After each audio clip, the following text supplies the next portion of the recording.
This segment sponsored by Advanced Center for Pain and Rehab. Dr. Venturini joins us on the couch to take a look at bone and joint health, common misconceptions you may hear, and what the truth really is. Something that nearly affects everyone is pain and joint health as you especially over the age of 50. And Dr. Paul Venturini is here this morning to give us some tips on how we can remain pain-free and maybe prevent some of these issues from happening before we reach that point. So, doctor, talk to us a little bit about some of these things we can do to increase and help our joint and bone health. So, over 50, and especially in postmenopausal women, the chance of them having osteopenia or osteoporosis is going to be very high. So as we age, typically there's a balance between bone building cells and bone breakdown cells. As we age, we have faster breakdown than we do buildup. So we need to be doing things such as any type of joint work, joint motion, strength training, diet, exercise. But for example, joints that don't move degenerate. Our cartilage does not have a blood supply, so it gets its nutrition through pumping fluid in and out. So if we're immobile, the chances are high that we're going to have an acceleration of arthritis.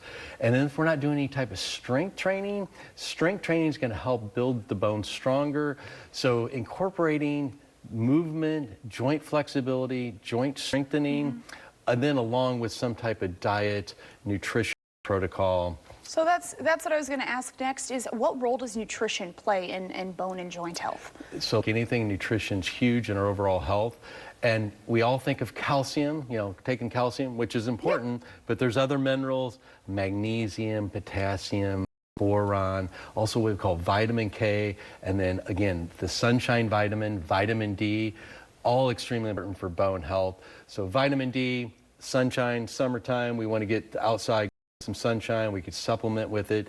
But also when we take vitamin D, we also may want to consider taking vitamin K, because vitamin K helps take the calcium out of the bloodstream and help to put it into the bones. So nutrition, supplements, but diet is critical for good health, general, especially bone health and joint health. A lot of trainers always say that it starts in the kitchen. Correct. Starts in the kitchen. But calcium, you spoke about this. I want to break a myth or know if it's true or not. What role does the calcium in milk? Is milk as good of a bone as people on social media tell us that it is? Well,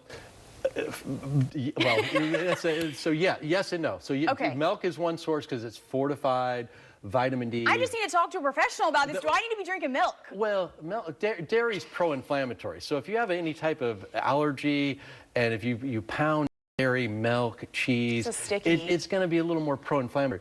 But you could get leafy green vegetables, fatty fish, nuts. So I think the dairy industry wants you to drink milk, but that's one way. They talk about dairy.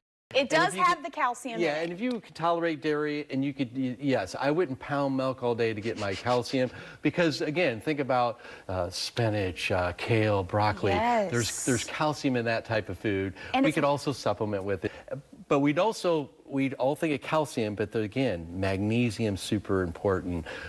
So many there's vitamin K, there's boron, vitamin D. I think we're knowing calcium, vitamin D. But yes, calcium is important, but I would say there's other sources besides dairy, even though if you like dairy and you tolerate dairy, you're going to get some calcium with that. Okay. Well, if you have any questions about any of the stuff that Dr. Venturini spoke about today, or maybe you would like a list of some of the different vegetables and ways you can get nutrition, you can call Advanced Center for Pain and Rehab or visit them at advancedcenterforpain.com. Dr. Venturini, thank you for all this amazing tips. Thank you, Benny. Thank you for watching. Make sure you subscribe to our YouTube channel and be sure to watch more segments from Marketplace on News Channel 20.